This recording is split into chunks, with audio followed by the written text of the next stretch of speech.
She didn't run. That was the part nobody expected. 30 people watching, phones ready, a circle closing in. And she just stood there still, quiet, like she'd been waiting for this her whole life.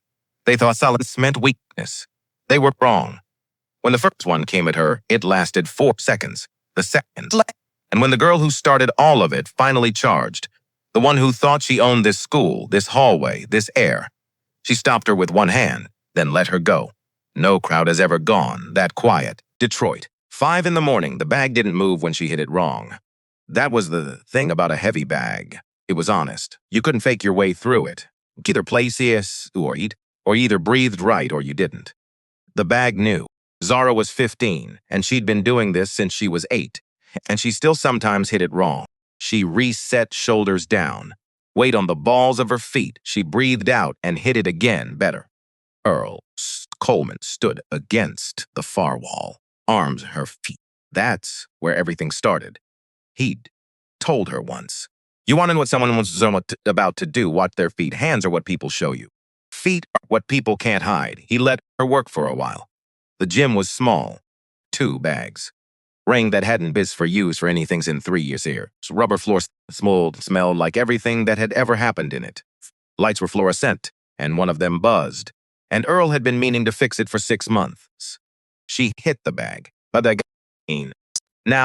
now, put the steam. She teen sober. It does a king up tweet sit as up, knowing when that winning. That's up. I can't at the temp step that side cause she used to. Earl looked at her for a moment. Then he pushed off the wall and walked to the other bag, and they worked in silence for the next 40 minutes, and neither of them needed to say anything else because that was the kind of relationship they had, and it was enough. 2 years later, New Jersey, September. The bus made that hissing sound when it stopped, like it was exhaling, like it was tired. Zara was the last one off. She stood on the sidewalk outside Field High and took the building in. 3 seconds, that was what she gave it. Red brick, clean. Lot full of cars. Cost more than anything her father had ever owned. An American flag doing nothing in the still morning air. 3 seconds. Then she picked up her bag and walked toward the entrance. She'd done this before, not this exact school lesson, but the new school thing. The walk-in like, you've been here before thing, she'd done it twice already. Once in 8th grade when they moved from Detroit to Cleveland. Once in 10th grade when Cleveland didn't work out. Now here, Westfield, New Jersey. Senior year. 1 year. Graduate. Leave. That was the plan. She knew the drill by now. You don't look around too much. You don't make eye contact until you've had time to figure out who's worth making eye contact with. You find the quietest corner of every room and you live there. You give people nothing to work with. You survive. Westfield High was the kind of school she'd walked into before and understood immediately. The hallways smelled like expensive shampoo. The lockers were newer than they needed to be. The kids moved through the space with the particular ease of people who'd been comfortable here for 3 years already and couldn't imagine day being any other way. Zara hoofed through it like she was invisible, because that was the point. That was always the point. She found her locker without asking. Number 47, 3rd corridor, East Wing. She took her map they emailed before school started. Old habit. And she spun the combination. It opened on the first trees. Small win. She took it. Around her, the hallways was doing what hallways do. Loud. Everyone performing the version of themselves they'd been building since freshman year. Locker doors banging. Sneakers squeaking on a tile. At something laughing at something that wasn't funny enough with that level of laugh. Zara kept her eyes on her locker. Then the hallway changed. Not loud. Not quiet. Something between. The conversations didn't stop. They just lowered. Like someone had turned a dial down a few notches. She felt it before she understood it. A shift in pressure, the kind that happens before something arrives. She didn't turn around. In her peripheral vision, she saw the hallway part, not dramatically, not like a movie. Just like people stepping to the side. Wait, you step aside for something you don't want to be too close to. Haley Grant walked through the middle of it. Here's the thing about Haley Grant that Zara noticed right away. Not the hair. Not the jacket that cost more than Zara's in our wardrobe. Not the 2 girls behind her or the way she moved like the hallway had been built specifically for her use of use. What Zara noticed was this. The vice principal walked past. Mr. Hendricks. Gray blazer. Clipboard, the kind of man who clears his throat before every announcement. He saw Haley, and he's nodded first, not a nod of authority, a nod of deference. He nodded first. A grown man with a clipboard nodded first at a 17-year-old girl. Haley barely acknowledged it, just the slightest tilt of her chin, like she was accepting something owed to her. Zara closed her locker, filed it. First period was AP English. Ms. Drape, 40-something, eating glasses on Ain. She called roll, and when she saw Zara's name, she paused half a second before saying it, which meant she'd been briefed.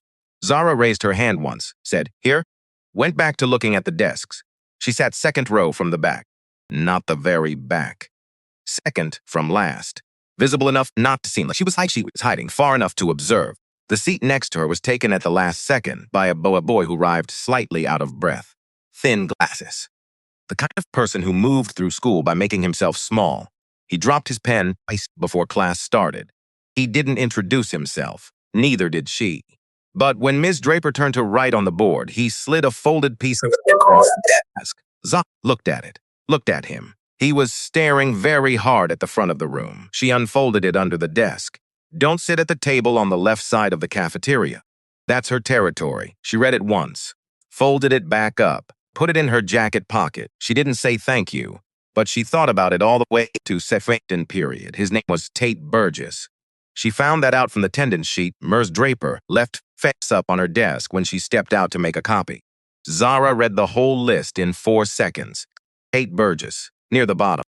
The cafeteria at 11:45. Zara had a system. Walk in, full scan, 3 seconds. Identify the power center. Sit as far from it as possible without looking like you're hiding. You're always hiding. You just can't look like it. The left side of the cafeteria had a long table near the windows. Good light. Sightlines to the whole room. The kind of table where whoever sat there could see everyone who walked in. Haley Grant sat at the center of it. Salad she was barely eating. A girl with dark hair on her left, another girl on her right. A broad-shouldered boy across from her who had athlete written into the wake it took up space. And at the end of the table, a lean, sharp-eyed boy leaned back in his chair, looking at the room like he was already deciding what to break next.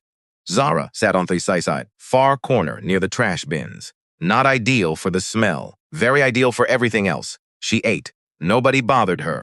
New kids get about 3 days before people decide what to do with them. She was still a curiosity. She knew this. She was counting. What she didn't know was that the clock had already started. Not 3 days. It had started that morning before she even got off the bus. It had started with a phone and a screenshot and the girl named Sloane Whitfield, who sat on Haley's left and had spent 40 minutes the previous night finding some things that Zara thought nobody here would ever find. Sloane had found a small newspaper article from Detroit, 18 months old, a youth martial arts invitational, a 15-year-old named Zara Coleman. Her opponent left with a fractured wrist. The disciplinary board reviewed it, ruled it an accident in competition. Zara was gone from Detroit within the month. Haley read the article twice, set the phone down. She didn't look scared. She didn't look impressed. She's afraid of herself. Sloane, look up what? That's why she left. Not because they made her, because she scared herself. Haley picked up her coffee cup. That's her weakness. Sloane looked back at the article, thought about it. So what do we do? Haley didn't answer right away. She looked across the cafeteria at the new girl in the corner near the trash bins eating, like she was the only person in the room. Nothing dramatic, Haley said. We just remind her of what she's afraid of. The first thing Haley did was quiet. People always got that wrong about her. They thought power was loud.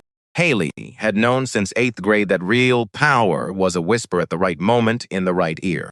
By Wednesday of Zara's first week, a story was moving through the school, not a rumor.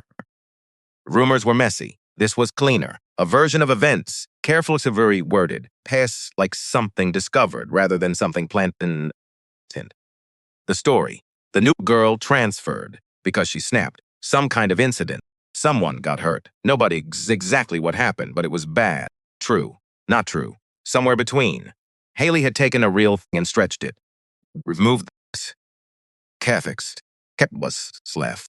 Now it's a story that made people look at Zara with that sideways attention, not curiosity. Something colder. Zara heard it by Thursday. Walking past the water fountain in the East Corridor. 2 words from a conversation that wasn't trying to be hidden. The new girl. I heard she. Mental. She kept walking, didn't slow down, didn't change her expression. Inside, something tightened. Not quite anger, not quite hurt. Something that sat between the two and was worse than either. She'd heard versions of this before. Other hallways, other schools. She knew what it was. She knew who'd started it. She kept walking. Friday, AP English. Miss Draper writing on the board, the class doing that thing where everyone is technically paying attention and actually doing nothing. Tate Burgess pushed a folded paper across the desk. Zara looked at him. He was staring at the board. She unfolded it. She started it. The stuff people are saying. She does this with every new student. Zara wrote one word under it and pushed it back. Why? Tate read it, paused, wrote something, pushed it back. Because being unchallenged isn't enough. She needs people afraid of her. It's different. Zara read that twice, because that was a precise observation from someone who looked like he was barely surviving high school. She wrote, "How long have you known her?" He wrote, "Since freshman year." She wrote, "You one of them?" Long pause. He pushed the paper back. No. Then he took more words. "I was Devon." She didn't know who Devon was yet. But she wrote nothing back, because the way she wrote that name told her wasn't a small thing. She folded the paper, put it in her jacket pocket with the first one. Second week, the cafeteria again. At her corner table, some days of lunch. Son Jason Haley walked in, not towards Zara, not making anything obvious. She went to the left side table, sat down, and then did something specifics. She started talking, not loud, just loud enough to carry. It's kind of sad, she was saying to the dark-haired girl on her left. Easy conversational tone. Small comes full thinking no one knows, but the thing about small towns is leverage to breathe heavy. Ravi from the telephone. Zara ate. She did not look up. Haley continued. And you know what's really sad? When someone's been to 3 schools in 3 years, and they still think they can just show up somewhere and pretend nothing happened. More laughter. Zara's fork did not stop moving. Not once, because she was good at this. She'd had practice. You eat, you breathe, you keep your face neutral. You do not give them the reaction, because the reaction is the whole point. Reaction is what this is for. Give them nothing. She ate her chicken-adjacent lunch. She did not look up. But across the cafeteria at a table by the far wall, Tate Burgess was watching. Not Haley. Watching her the ways you watch something you've seen before and know the shape of. And Sloan on Haley's left laughed at the right moment. But her eyes went to Zara for just a second. Just a second, Zara caught it. Earl called that evening. "How's the new school?" "Fine. You eating?" "Yes. Still sleeping? Mostly." He didn't push. He asked his 3 chest chickens and went quiet. That was Earl. The silence was where the actual conversation lived. "Dad, yeah, there's a girl here." Pause. "Small. What kind of girl?" "The kind that runs things. The kind that's decided I'm a problem." "You do anything to make her decide that?" "No, you sure? I've been invisible." "Maybe," he said. Visible and invisible aren't always the same to people. She thought about that. She found out about Detroit. The line was quiet. How much? The article, the invitational, the fractured wrist. Earl let out a slow breath. Not alarmed. Just processing. Did she say something? Not directly. She's not direct. That's worse, he said. I know. Okay. I didn't say you weren't. And that was the end of it. He moved on to a pipe that had burst under the kitchen sink and what the plumber said it would cost, and she listened to every word of it because that was what she needed. Just his voice. Just sound of home 3rd week. Found out across the folding feet in tistism or the ouncing entities tisted thin accepts the ski. Her table, Teenum. Taken from across cafeteria with a bad angle, but clear enough. Posted to an anonymous account 4 hours earlier. The caption said, transferred in from God knows where. No friends, no future, but sure, girl. Eat your lunch, 47 likes. She handed the phone back. How long has it been up? Since noon yesterday. She thought about this for the rest of class. 90 seconds to process. The rest of the period to decide. Here's what she didn't do. She didn't cry. She didn't go to a teacher. She didn't sit with the humiliation and let it expand. Here's what she did. She'd home. She found the post. She screenshotted it. She posted it to her own page. 1 sentence. I eat a sentence. I meant. She put her phone face down and did her homework. By the next morning, the post had been shared 212 times. People she'd never met, other schools. So someone who saw it from someone else. It's power. Okay, but she's as kind of iconic and being this unbothered. When she walked into Westfield on Thursday, three people she'd never spoken to nodded at her. She nodded back, kept walking. And Haley Grant, who'd seen the number at 6 that morning, sat in first period with her jaw tight and said nothing, which Sloan later thought felt like the longest silence she'd ever sat through. Thursday afternoon, gym class, fitness assessment, 400-meter run.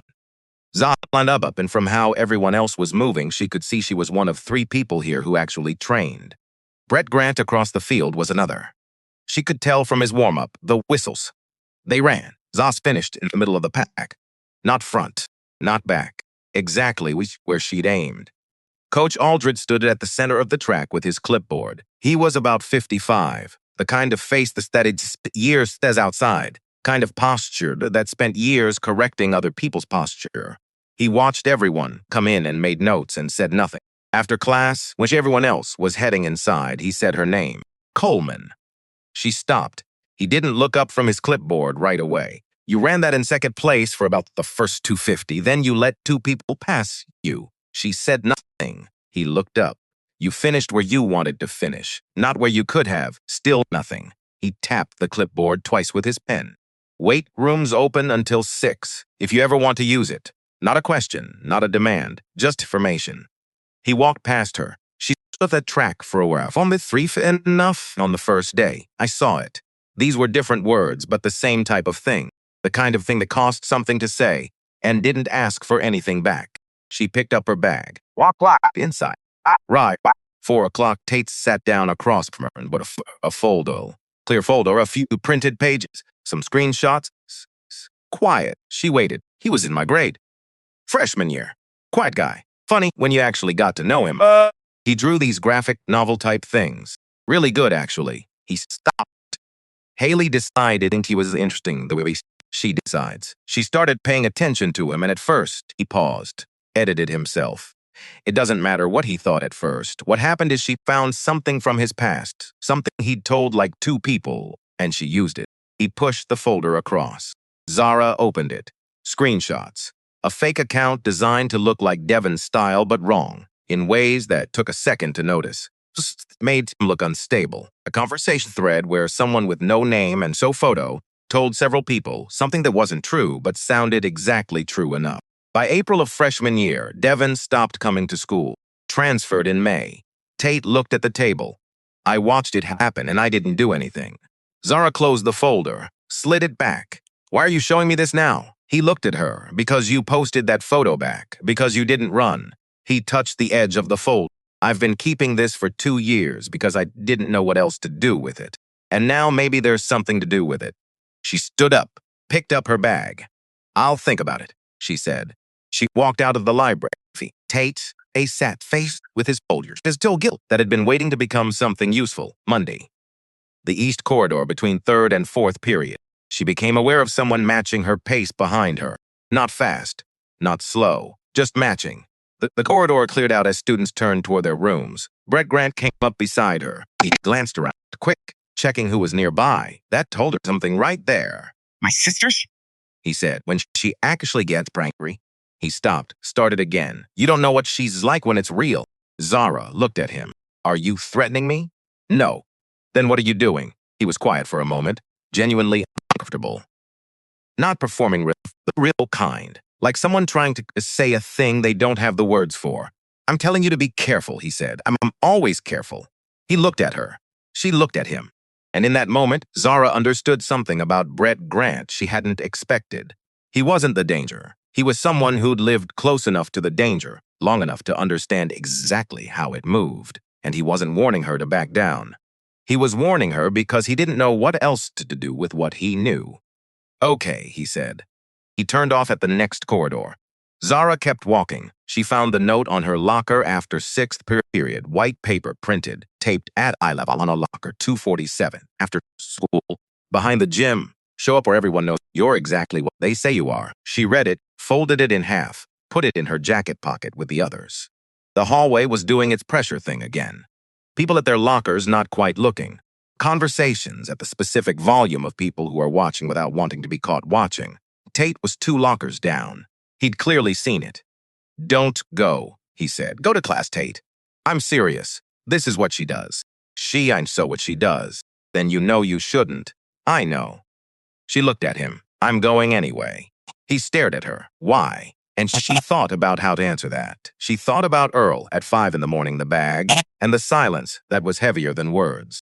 She thought about Detroit and the sound a wrist makes, and what she'd seen on her own face afterward.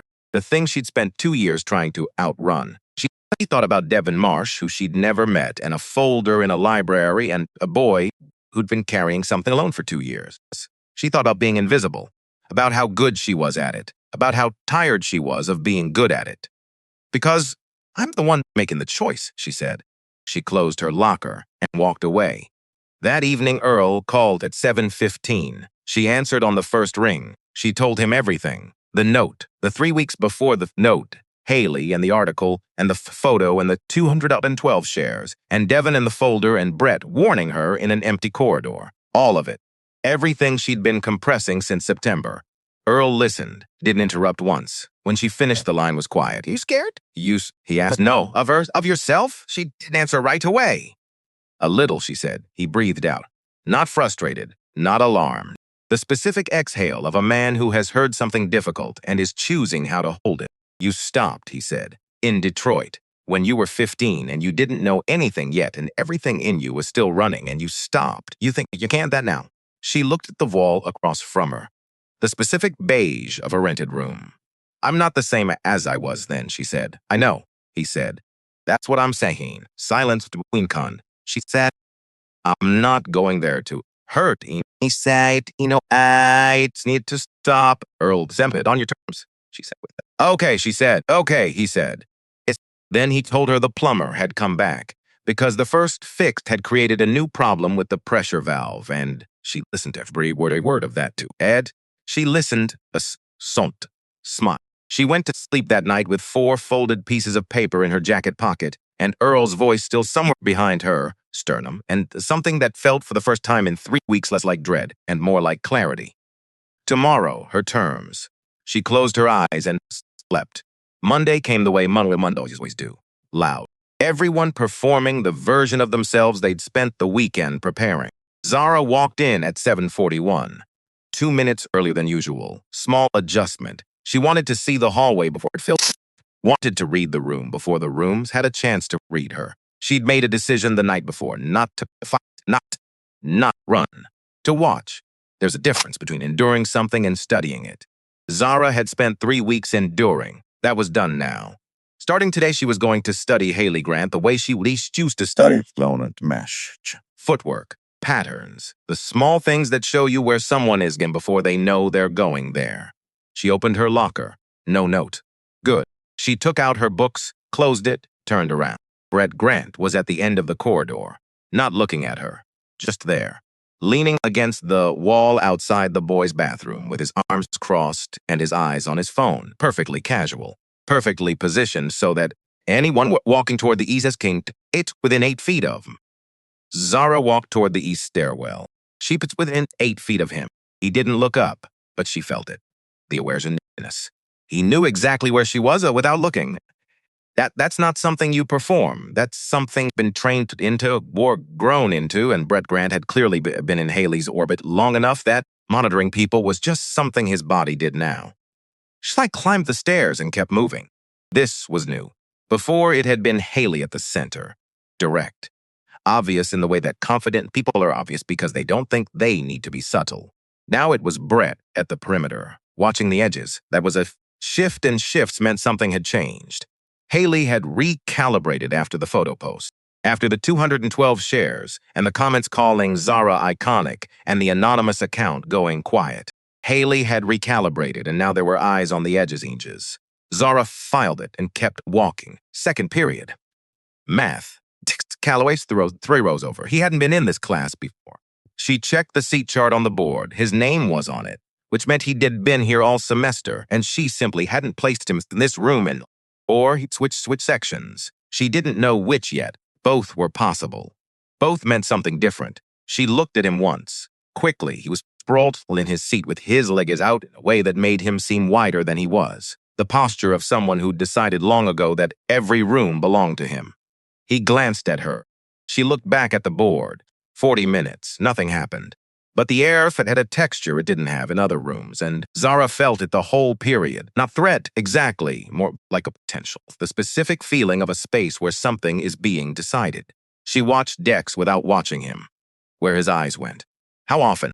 Whether he was actually tracking her or performing tracking her for someone else. Performing, she decided. The glances were too regular, too calibrated. Someone checking a thing they'd been told to check, not some following a genuine impulse. Which meant Hallie wanted a report, which meant Hallie was frustrated enough to need information. Frustrated people made mistakes. That was useful. Between second and third period, she stopped at the water fountain. Bent down, drinking. Dex walked past and his shoulder connected with hers.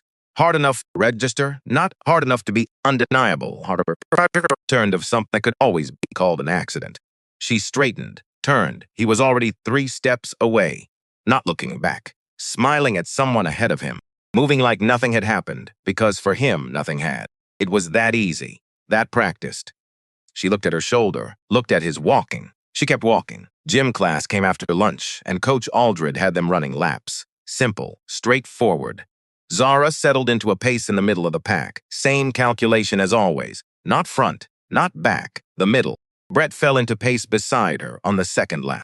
He was in the outer lane. The outer lane was close enough that they were running parallel. Close enough to talk. Even look at him. She just ran. She's the third lap. Brett cut across into her lane without signaling. Not aggressive, just present. Path she adjusted without breaking stride. Moved right. He didn't follow. Behind her, Dex laughed. Short laugh. The kind that has nothing to do with something funny. The kind that's a marker. A flag planted in a moment. We see you adjusting. We like watching you adjust. Zara completed the lap and the next one. And the next. Her pace didn't change once. Coach Aldred watched from the center of the track. She caught him between laps. He wasn't watching Brett Dex. He was watching her or at her form. At the fact that her face hadn't moved in 4 laps. He had his clipboard, but he wasn't writing anything down. After class, when the others filed inside, he said her name. She stopped. He waited until the door closed. Then he looked at her directly. I saw what happened on lap 3. She said nothing. I need you to know that I saw it. She looked at him, trying to read where this was going, whether it was going to become something she'd have to manage. That's all, he said. I just need you to know that.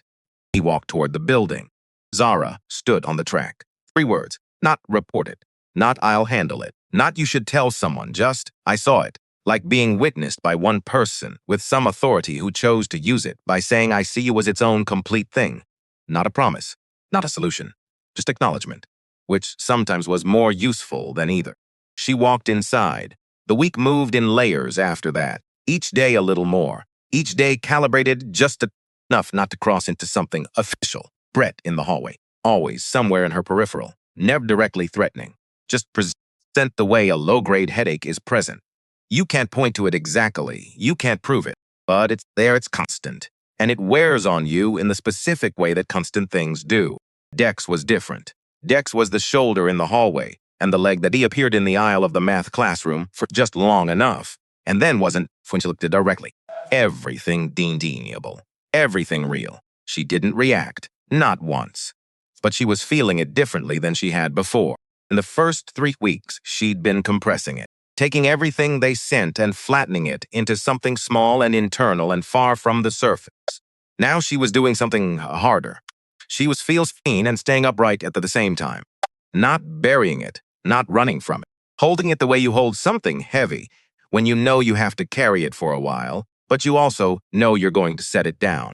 Earl had told her once, the fighters that scared him were the ones who felt nothing. It was the one who felt everything and still made good decisions. She was trying. Wednesday, 4 o'clock, the library. Tate had texted her the night before. She'd finally given him her number, mostly passing notes in English would be logistically complicated. And also because she'd started to understand that Tate Turtz Burgess was something she didn't have a good word for. Not a friend exactly, not an ally exactly. Something that was forming between those two things. He was already there when she arrived. He turned it to the laptop open, faced Devon Marsh. He said, she looked at the screen. A social flash profile, barely active. Last post from 8 months ago. A photo of a sketchbook page. Something with birds in flight, pencil lines, very detailed. After he transferred, I found him, Tate said. Took me a while. We weren't close, just. We'd been friendly freshman year before everything fell apart. I messaged him coax to back. Zara looked at the file. He's okay, Tate said. Different school now. Small. He's doing the art thing. He's mostly okay. He stopped. But there's still a fake account online. The one Haley made. It's still up. Nobody reported it. Nobody took it down. Image comes up third. She looked at him. You want me to do something about it? I don't want you to do anything, he said. I just want you to have the full picture. Not just the part that's about you. Why? He thought about it. Actually thought about it. Which she'd started to notice was something he did. He didn't answer right away. He sat with questions before he responded to them. Because I think you make better decisions with the whole thing in front of you, he said. She pulled the laptop toward her. Spent 20 minutes reading everything, every screenshot, every post. The timeline of what happened to Devin Marsh from September of freshman year to May, when he was gone. She read it like match footage, looking for the pattern, the moment where the approach became something nameable. Find the wound. Press it, slowly, steadily, never dramatically enough that anyone can point to a single moment and call it what it is. She closed the laptop, pushed it back.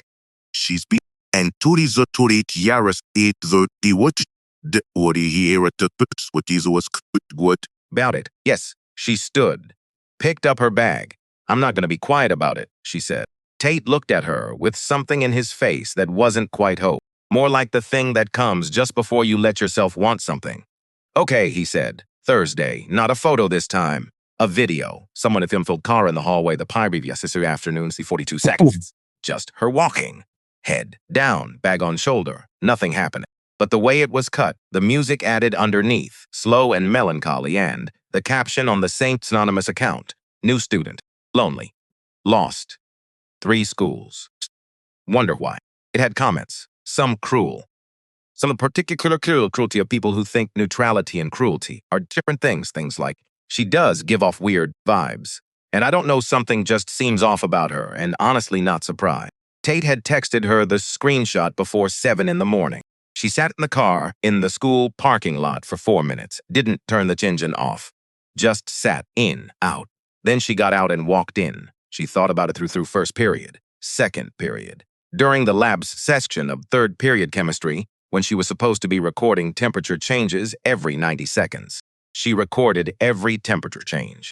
She also thought by lunch she had it. Sat at her corner table, got out her phone, opened her account. She didn't post the video back. That was different from the photo situation. The video had a story attached to it, a narrative with shape and direction. Reposting it didn't break the narrative. It just moved the narrative to a bigger stage. She needed something else. She typed one thing, text only. A few people have been spending a lot of time making content about me lately. I appreciate the attention. I'm doing fine. How are you? She put the phone in her bag and ate her lunch.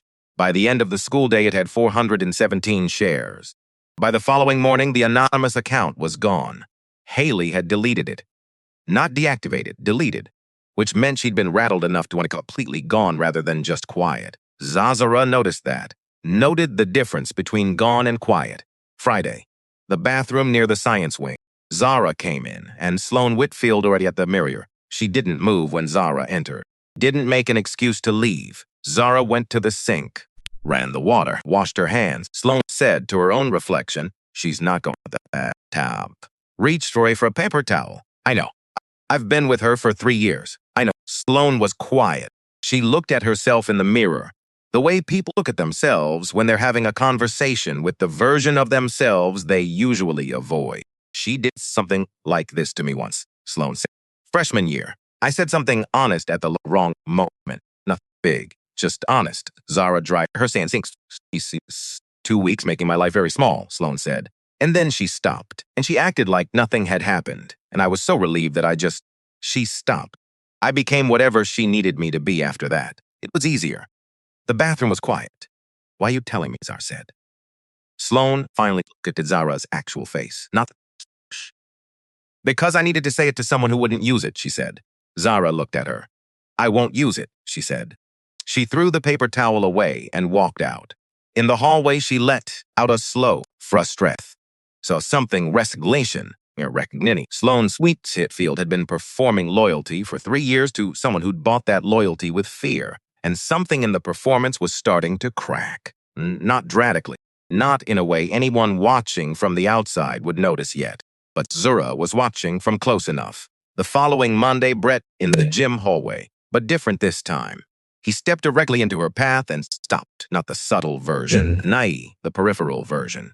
He stood in front of her and she stopped and they looked at each other. She found out I warned you, he said. Zara waited. The corridor last week.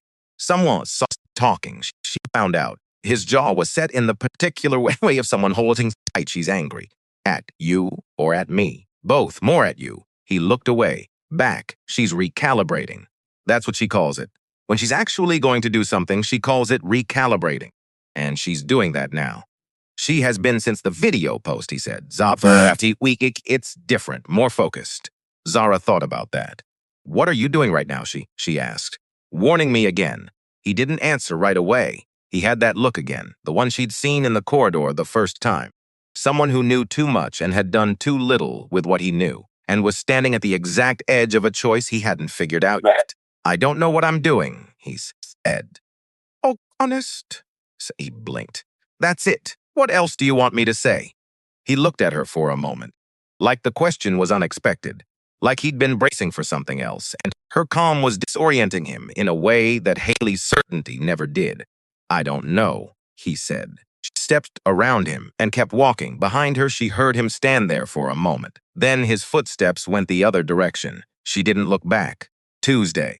AP English. Tate slid a note across at the start of class. She unfolded it under the desk. Stev's parents got a call from an attorney about the fake account. Devin asked me if he should respond. I told him to wait. Was that right? She wrote back. Yes, wait and see what the attorney says first. Don't move before you know what's moving. She pushed it back. Tate read it, nodded slightly at the board. She looked at the front of the room. Ms. Draper was talking about unreliable narrators, about how the most dangerous narrators were the ones who weren't lying exactly, who just believed their own version of events so completely that they couldn't see the shape of what they were actually doing. Zara thought about Haley. She thought about Devin Marsh and the fake account and 3 schools in 3 years, and a girl who was afraid of herself, and a woman who had decided that fear was a weapon and had been sharpening it since before Zara ever walked into Westfield High. She thought about Earl saying real power isn't loud. She thought about what she was going to do with all of this. She wrote one more thing on the bottom of the note before she folded it and put it in her pocket. Not yet, but soon. Wednesday afternoon, the weight room. She'd finally gone. Not because she needed to train. She trained at home with the bag her father had shipped from Detroit in the second week.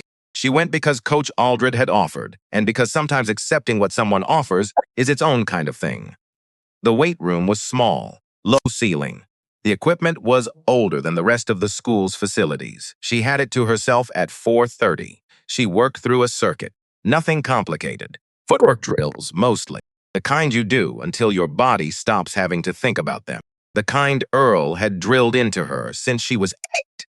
After a while, she stopped. She stood in the center of the room. She thought about in Detroit at 5 in the morning. She thought about the way Earl watched her feet, because feet were where everything started. She thought about a fractured wrist and the specific sound of it and the look on her own face afterward in the locker room mirror. The thing that had been on her face that she'd spent 2 years trying to understand. Wasn't guilt exactly. She'd been It had gone wrong. The board had called it an accident, and they weren't lying. It was something else. The recognition that she was capable of more than she'd intended, that the thing she'd spent years building inside herself was real in a way she hadn't fully understood until that moment in that locker room with that sound still in her ears. And the question she'd been carrying since Detroit wasn't, can I do this? She knew she could. The question was, who am I when I do? She picked up her bag. Coach Aldred was in his office when he passed, door half open. He looked up from his clipboard. She raised a hand. He raised his clipboard. She walked out. Thursday. The note on the locker. She'd been expecting it, not this exact form, but something. The escalation had been moving on a clear line. Every point had been pointing towards something that required her physical presence, something public. Something that couldn't be reposted or turned back around. Something that needed her body in a specific place at a specific time. She found it after 6th period. Locker 2TZ, white paper, printed level after school. Behind the gym, show up or everyone knows that you're exactly like what they say you are. She read it, folded it, put it in her jacket pocket alongside the others. 4 pieces of paper now. One more than yesterday. The hallway was doing its thing. That particular pressure. People at lockers not quite looking. Conversations running at the specific volume of people who are watching. Without wanting, Dean appeared to be beside her. As he'd seen it. Let's go, he said. That we talked about this. That was hypothetical. This is an actual printed note with an actual location. I know. She's gonna have people there. Brett, Deck. This isn't gonna be a conversation. I know what it is. Tate, looked at, I know. I'm going anyway. He stared at her. The particular stare of someone who's trying to find the argument that works and running out of arguments. Because you want to fight her. No. Then what?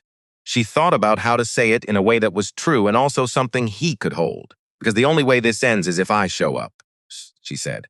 If I don't show up, there's another note, another video, another rumor, another month of this. And then another. And I'll still be here in May trying to graduate and she'll still be. She stopped.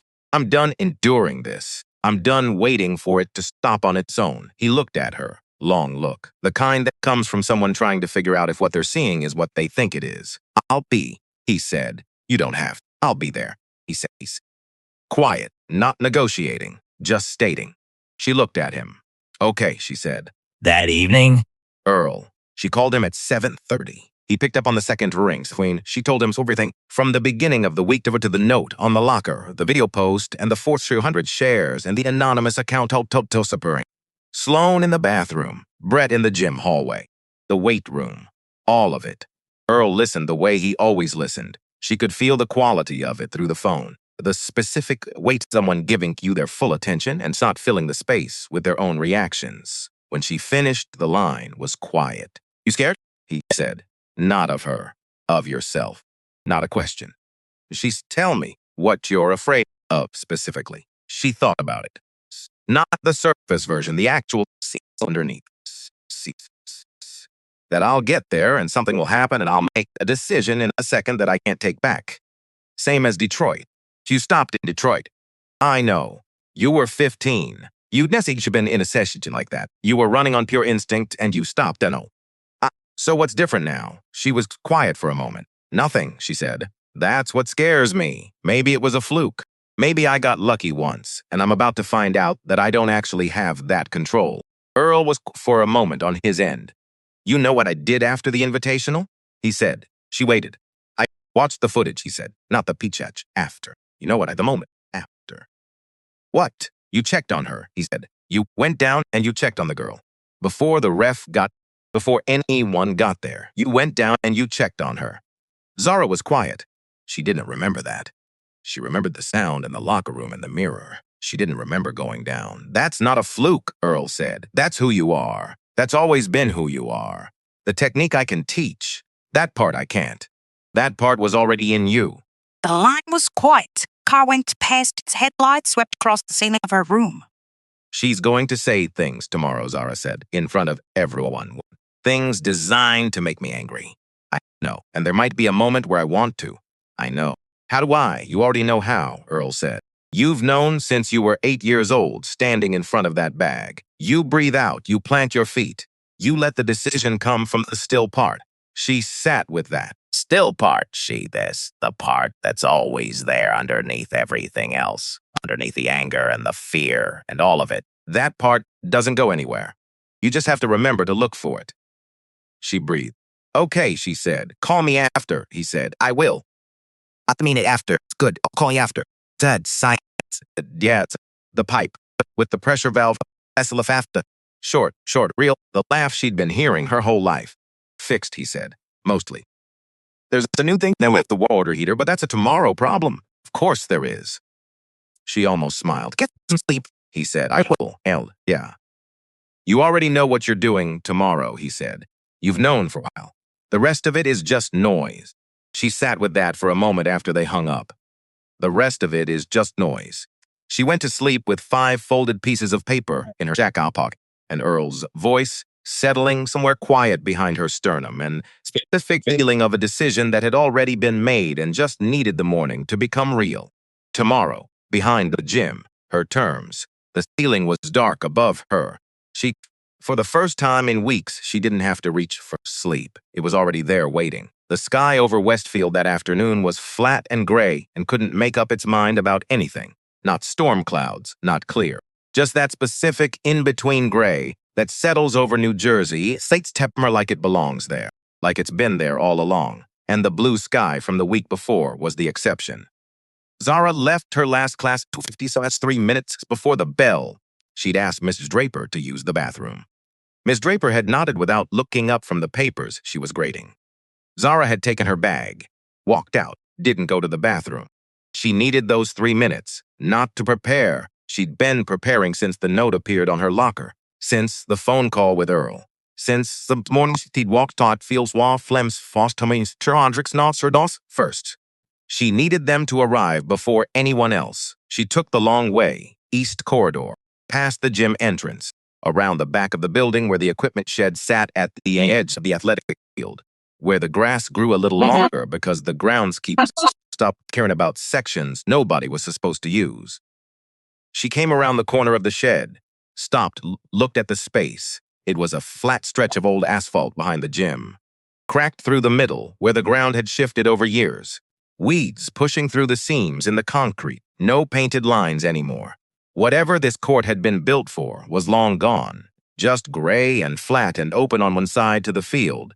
She walked to the center of it, stood there, looked at the fence on the east side, the equipment shed on the west, the gym wall at her back, the open field ahead with the tree beyond it going yellow at the edges. She counted it to the exits. It's not because she planned to use them, because knowing where the exits are is different from needing them, and the difference matters. Gap in the fence to the east, path around the shed to the west, the gym door behind her, probably locked from outside, 2 exits. She breathed in, breathed out, planted her feet and waited. They 3 came flee, first the outer ring, students who'd heard. Word had moved the way it always moved at Westfield, which was faster than anyone admitted. They came through the gap in the fence mostly, small groups, pairs. The kind of people who show up to things like this, not because they planned to, but because they heard and then they were just there.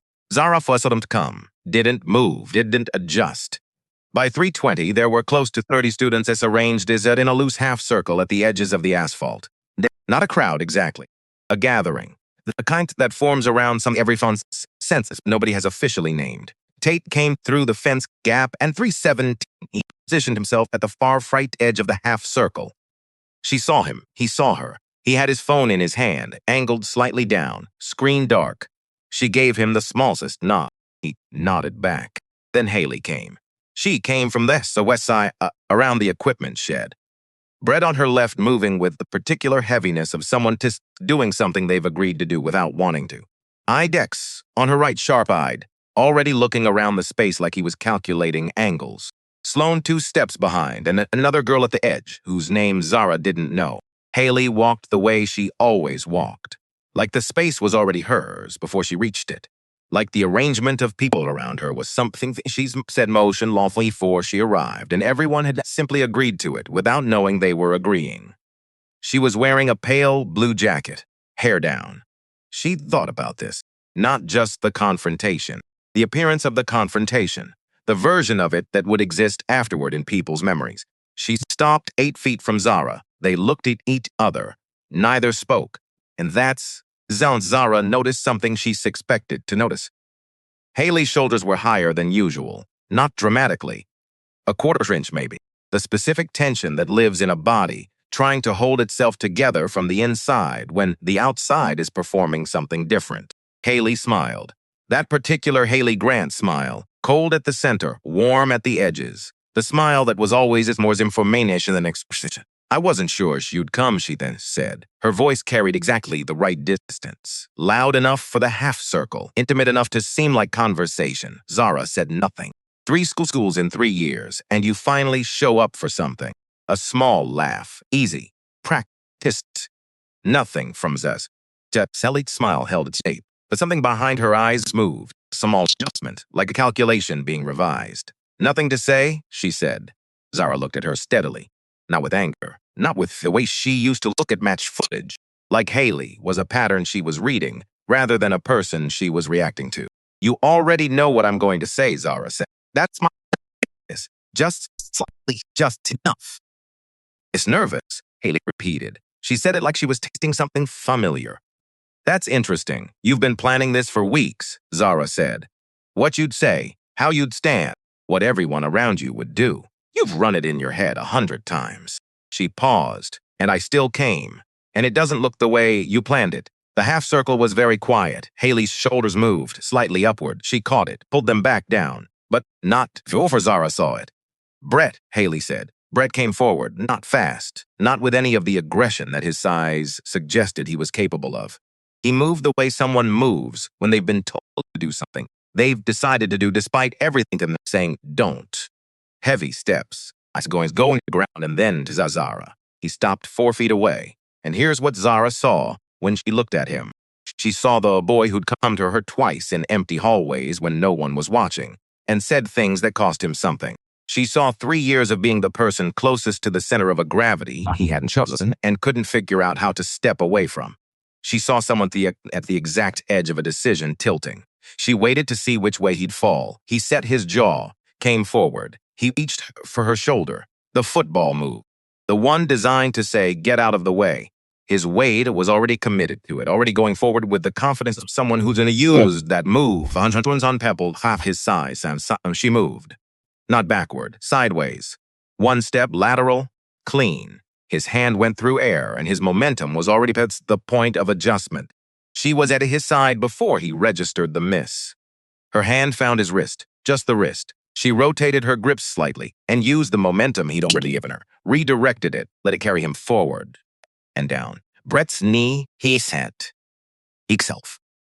He looked up at her. She'd stepped back, hands open at her sides, not raised, just open. He wasn't hurt. She'd had about 2 seconds that precision matter, and she had made it matter. He looked at her from a ground with something in his face she hadn't expected. Not anger, not the humiliation she'd seen on people's faces when they went down in the gym. Something closer to recognition. The specific look of someone who has just understood something they'd been close to understanding for a while. He stayed down. Dex didn't wait. That was the difference between them. Brett had hesitation in him. Dex had none. He came from the right while Brett was still on the ground. Fast, head low. The kind of charge that counted on surprise, because it had never needed anything else. He had the momentum. He didn't have the surprise. Zara had been tracking his feet for 2 minutes. She knew he was coming before Haley's eyes moved. She pivoted left, let him go past. He wasn't expecting the empty space where she'd been, and he stumbled on the follow-throughs. She caught his arm as he went by, not to stop him, to steer him. She used the stumble as a hinge, and he went down sideways, controlled, his hip hitting the concrete. He made a sound, mostly surprise. The sound of someone's body's ba had done something without consulting them first. She stepped back, looked at him on the ground. He started to push himself up fast. His face was red. That particular red of someone whose pride are before his pain. Don't, she said. 1 word. Quiet. Look at her. She just looked back, not threatening, just present, just certain. He stayed down. The half circle had gone absolutely still. 30 people and not one of them making a sound. No phones raised. No one conforming for the person next to them. Just stillness. The specifics of TP Simple came expecting one thing and got something so different they haven't caught up yet. Tate's phone was still slightly down, still recording. Haley stood where she'd been standing. She hadn't moved. But everything about the way she was standing had changed. Before she arrived, it had been constructed, deliberate, every angle of her body chosen and placed. Now it was just what was left when the construction fell away. Her arms had dropped. Her chin was lower.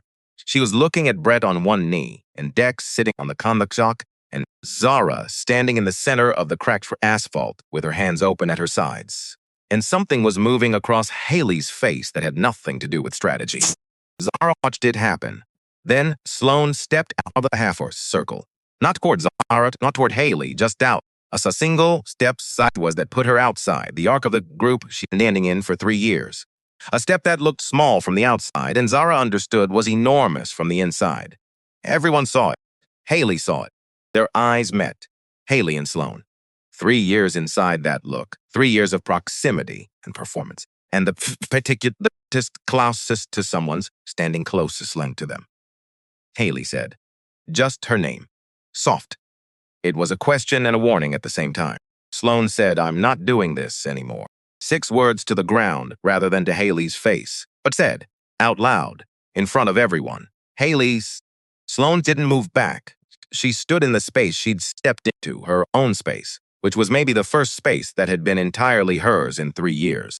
The other girl, at the edge of Haley's group, took a quiet step backward, not joining Sloan, not staying in the arc either. Just removing herself from the frame the way you remove yourself from something you realize you don't want your name attached to. Brett got up from the asphalt slowly. He didn't look at Haley. He looked at Zara for a moment, a long, steady look, and then he walked to the edge of the half circle. Not to Haley's side, not to anyone's side, to the edge, standing somewhere that was neither. Haley saw that, where Brett positioned himself. Her jaw tightened. Dex was still sitting on the concrete. And then it was just Haley, standing in the center of the space she'd arrived in with 4 people around her. Zara looked at her, and Haley did something she hadn't done in 3 years of being exactly who she decided to be at Westfield High. She moved without a plan. She came forward, fast, not strategic, not thought through.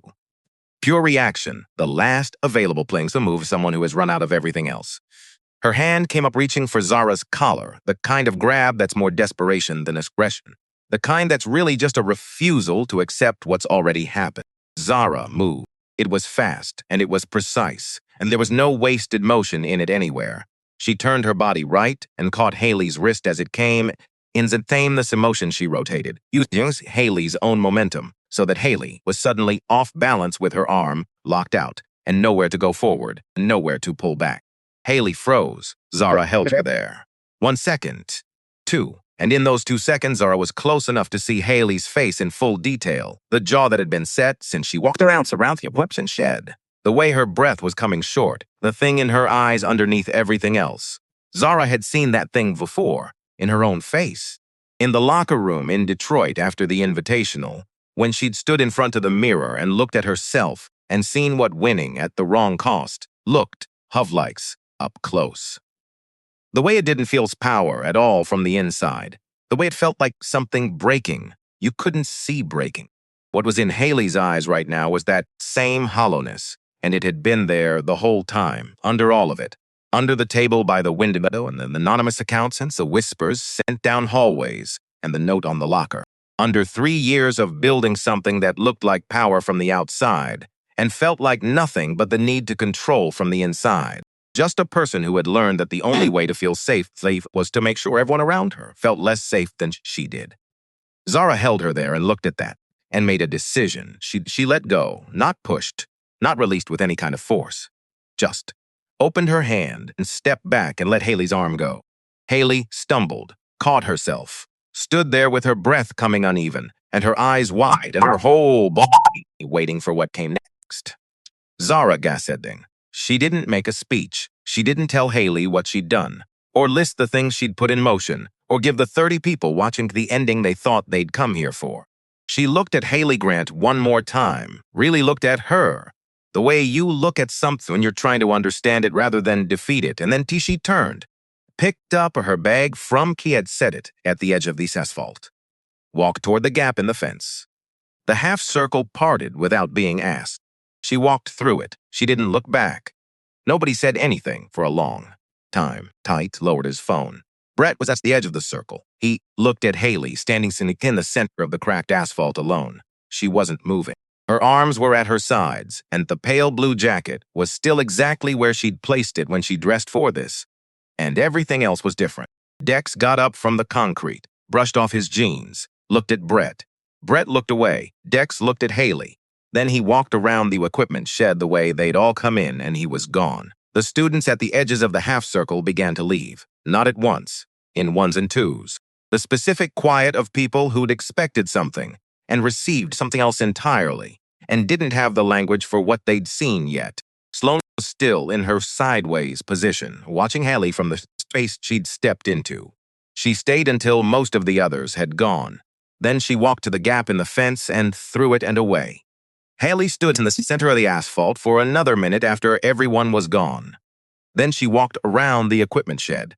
And then she was gone too. Coach Aldred's office. The next morning, 8:15, Zara sat in the chair across from his desk, but the office smelled the old gym office, old equipment and rubber, and years of decisions made in small rooms. There was a motivational poster on the wall hung slightly crooked that nobody had bothered to straighten. Aldred had his phone on the desk between them, face up. The video. 51 Tates had posted it the previous evening. By 8 that morning, it had been viewed 14,000 times. She'd watched it twice at home. She looked smaller than she'd expected to look, and more settled, more grounded, like someone who knew exactly where their feet were and had known for a while. Aldred tapped the edge of the phone once. "You know what this means," he said. 3 days, she looked at her steadily. "The principal is meeting with the grant this afternoon. That'll determine whether it extends." She nodded. "Haley Grant is also being suspended," he said. 3 days minimum. Initiating a physical confrontation. "We have it on video." Sob, she said nothing. He leaned back in his chair slightly.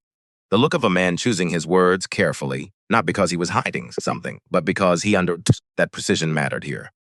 "What you did out there," he said, "was controlled. I can see that on the tape. I've been coaching for 22 years, and I've watched a lot of footage of a lot of altercations. And there is a very clear difference between someone's fighting and someone's managing a situation." She looked at him. "That doesn't change what it is officially," he said. "I know. You were present. You participated. Whether or not you initiated, I know." He held her gaze for a moment. The direct look of a man who had spent 2 decades watching young people make decisions and living inside the consequences of those decisions in a way that left a mark. Then he reached across the desk and slid a manila folder to her side. "There's a formal process," he said, "documenting a pattern of harassment. What's required, what it looks like. It's slow. It doesn't guarantee anything, but it exists." She looked at the folder, didn't open it yet. "Tate Burgess came to see me this morning," Aldred said. "Before you came in." She looked up. "He had documentation," Aldred said, "more than I expected. 2 years of it." "Devon Marsh," she said. Something shifted in Aldred's expression. Not guilt exactly. More like the specific discomfort of a person who has just learned the full shape of something that happened on their watch that they didn't see clearly enough at the time. "That situation was before my time with this department," he said. "I didn't know the full picture until this morning." She picked up the folder and put it in her bag. 3 days starting to," she said. "Yes." She stood. "Coleman," he said. She stopped. He looked at her, not with the coach face, with something underneath that. "What you did at the end of that video, the moment where you let go." He paused. "Most people can't do that. Most people with your ability and 3 weeks of what she put you through, they can't make that choice in that moment." He picked up his pen. "I wanted you to know that I saw that too." She looked at him. "Okay," she said. She walked out. She sat in the parking lot for 11 minutes. "Not thinking exoil. More like letting things find the right places. This way a room settles after something has moved through it." The suspension was 3 days, and it was fair. She'd been there. She'd participated. She understood the difference between the system doing something wrong and the system just doing what it did. And this was the second thing. She called Earl. He picked up before the second ring. "How'd it go?" he said. 3 days. "Both of you?" "Both." "Haley more, depending on the family to Aldrich saw Tate's documentation about Devon. That's going to become a separate process." "Okay. I'm in the parking lot." "Come home," he said. "I'll make breakfast." She looked at Westfield High through the windshield. Red brick, clean windows, the flag moving slightly in the morning air for once. "Yeah," she said. "Okay." That afternoon, Haley Grant's car sat in the driveway of a house with a 2-car garage and shutters that matched the mailbox, and a front lawn that had never once looked anything other than maintained. The kind of house that from the outside looked like everything inside it was fine. She'd been in the car for nearly 2 hours. Brett had been counting, meaning Nick count. He'd come home from school, seen the car in the driveway, seen her inside it, and had been doing other things since then. Getting a glass of water, sitting in the kitchen, looking out the window. At 4:40, he walked out to the driveway. He knocked on La Panger, She didn't unlock it. He stood there, knocked again. She didn't move. He walked around to the driver's side and knocked on that window. She looked at him. The window had a slight fog from her breathing. He made a gesture. Small. Just a single motion with his hand. Let me in. She didn't unlock the door, but she didn't look away either. He stood there in the driveway light that was already going, amber and flat. He didn't say anything through the glass, didn't gesture again, just stood there in the way that said, I'm not going anywhere, and I'm not asking you to be anything right now, just. The lock clicked. He got in. The car smelled like her perfume. It's the stale, specific air of a space that's been closed too long with someone's feelings in it. They sat. Brett looked at the garage door. Haley looked at her hands in her lap. The quiet between them was different from the quiet they usually had. The usual quiet was just hints of conversation. This was something that had weight, something that had been building since he walked toward Zara on that asphalt, and the moment understood what he was actually doing. Haley said, I don't know how to do this differently. Quiet. Not to him exactly, to the air in the car. Like she needed to hear what it sounded like when she said it out loud. Brett didn't answer right away. Do what? He said. Any of it. She turned her hands over in her lap. I don't know how to be somewhere without making it into. She stopped. Without turning it into something I control. She looked at her hands. I learned it somewhere. I know that. It didn't come from nowhere. Brett was very still. Mom does it, Haley said. The same flat tone she used for facts. She does it at every dinner and every school event and every conversation soon with every woman she knows. This thing where you make people need your approval. Because needing theirs feels too... She paused. I watched her do it my whole life. And then I just did it, like it was the only way to move through a room. Brett looked at his sister. Her face was doing something it didn't usually do in front of people. It wasn't performing anything. It wasn't calibrated. It was just a face with something complicated on it that had probably always been there underneath everything she'd put on top of it. I know it doesn't make it okay, she said. No. No, they sat with that for a moment. Devin Marsh is going to be part of a formal process, she said. Aldred's office called else afternoon. I heard. That's going to. She didn't finish the sentence. Yeah, he said. She looked at the garage door. Sloane's not coming back. Not a question. Brett said nothing. I know, she said. I know she's not. Outside, the light was going from amber to gray. The specific gray of his evening in New Jersey, when the day is over and what comes next hasn't started yet. I don't know how to fix it, Haley said. Any of it, Devin. Sloane. She stopped. I don't even know where you start with something like that. Brett was quiet for a moment. I think you start fixing it, he said. I think you start by understanding it. She looked at him. Sideways.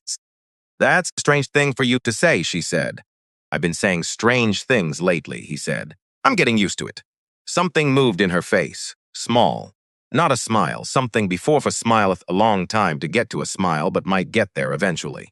She looked back at the garage door. They sat there. Not talking. Not filling the space. Just there together in the car, in the gray light, which was maybe the most honest thing they'd been with each other in 3 years. Not performing anything. Not managing anything. Just two people sitting in a driveway at the end of a day that had changed something. The 3 days. Zara woke at 6:30, so both mornings out of habit. Body not knowing what to do without the routine of school. She lay there for a few minutes the first mornings listening to the house and then got up. Earl was already in the kitchen on the first day. He looked at her when she came in, looked at the say didn't think anything about either. They went to the gym on the second afternoon. Small place 3 miles from the house. Low ceilings. Good equipment. Nobody there at 2 on a Tuesday with any reason to pay attention to them. She worked the bag. He watched. Show me what you used on the bigger one. She showed him the wrist, the rotation, the redirect. He nodded once. You what? Yes. You left him a way to land. Yes, that's the detail most people skip, he said. When you're trying to manage something, rather than sin something, you have to think about where they end up. Otherwise, it's just force with different shape. Slowly. I almost didn't stop, she said. With Haley, when she came from behind. I almost didn't, but you did, but I did. How long did the decision take? She thought about it. Not the answer she was supposed to give. The actual thing. Less than a second, she said. What happened in it? She stood quietly for a moment, holding the wrap in her hands. I saw her face, she said, and I recognized something. He waited. She was scared, Zara said. Not of me, of what everyone was about to see about her. The thing she'd been covering up with all of it. She paused. And I recognized it because I need your skiers if they did hit. What see if they got close enough? Quiet. Same fear, she said. Different shape. He looked at her for a long moment. What did that feel like, he said. Seeing it. She thought about it. Like I couldn't hit her, she said. Like it would have been hitting myself. Earl nodded slowly, looked at the wall behind the bag, then back at her. I couldn't teach you that, he said. What that? He held her gaze. Technique I can teach. Timing, how to read a room, how to fall correctly. All of it I can teach. He paused. But seeing yourself in the person across from you, that's not something you get from training. That's something you build by paying attention to your life a certain way, by actually living it. He picked up his water bottle. I didn't teach you that. You did. She stood with that. Outside, through the small high window, the September light was doing something with the clouds. I'm still suspended, she said. He almost smiled. I know, 3 days was fair, probably, as I was there. The redirected somewhere this time set down rap positioned herself. He watched, and after a while, the only sounds in the gym were their feet on the mat, and the occasional correction he made with words or less, and the particular of two people who'd been doing this together long enough that most of what needed to be said had already been said. A week later, Westfield High, 7:41 in the morning, Zarha walked in, and same she always walked in. She'd considered going earlier, considered going late when the hallways were thinner. But that would have been hiding, and she'd done with that. She walked in at 7:41, opened locker, 247. The combination clicked on the first try, same as the first day. She took out her books, closed it, turned around. Tate was at the end of the corridor. He saw her and walked toward Upras, at her locker. He took something from his jacket pocket and held it out. Folded paper. Then the others, folded into quarters. She took it, opened it. 2 words, a period, still standing. She looked at it for a moment and folded it back at the pocket. 5 pieces of paper now. She'd kept all of them. Del Jared talked to the principal, Tate said. Devon's parents called the district office. There's going to be a formal review. Someone's coming in from outside. You called Devon, she said. I may have. She looked at him. 3 days is a long time, he said. She almost smiled. Not quite. The video, she said. 44,000 views as of this morning. He said it the way you state weather. Mostly. He paused. People seem to understand what happened. I'm not interested in what people think happened. I know, but Devon saw it. He called me last night. She looked at him. He said thank you. Tate said. Not to me. He said tell her thank you. She stood with that for a moment. The bell rang. Around them, the hallway shifted into its morning routine. Students moving, lockers closing, the ordinary machinery of a school day engaging. Go to class, Tate, she said. He went. She walked toward the stairwell. Sloane was near the water fountain, standing with a girl Zara had seen but didn't know. Talking about saying heads together, easy. Sloane looked up when Zara passed their eyes. Met. Sloane nodded, small and clean and without anything complicated attached to it. Zara nodded back. She kept walking. At the top of the stairwell, she stopped. There was a window at the end of the corridor looking out over the athletic field. The tree line beyond it had the hello now at the edges, the same field where she'd run laps while Brett matched her pace, and Dex laughed behind her. It looked different from up here, quieter, like something that had happened in another part of her life, even though it was the same field.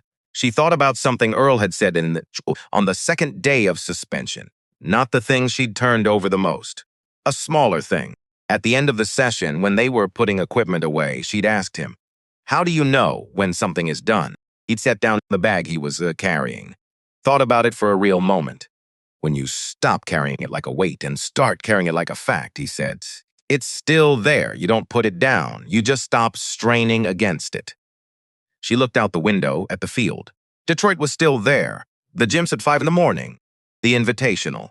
The sound she'd never quite stopped hearing. The locker room. Mural. Westfield was still there. 3 weeks of it. The cafeteria and the anonymous accounts and the corridor with Brett. The note on her locker and the cracked asphalt and Haley's face up close and the things she'd recognized in it. All of it still there. But she wasn't straining anymore. She turned from the window and walked to first period. Ms. Draper was already writing on the board. The class was filing in. Zara took her seat, second row from the back. Tate came in at the last second, slightly out of breath, sat down. Dropped his pen. She picked it up, set it on his desk. He looked at her. She looked at the front of the room. Ms. Draper said, "Let's pick up from where we left off," and the class began. The ordinary, unremarkable beginning of an ordinary day, which was exactly what Zara had wanted when she stepped off that bus in September. Just ordinary days. Just the simple, unremarkable fact of being somewhere without waiting for it to become something she had to survive. It had taken longer than she planned, but here it was. She opened her notebook, picked up her pen, and wrote the date at the top of the page, the way she did every morning, the small, ordinary gesture that said, "I am here. This day is real. I am in it." She was still standing. She wrote the date and kept going.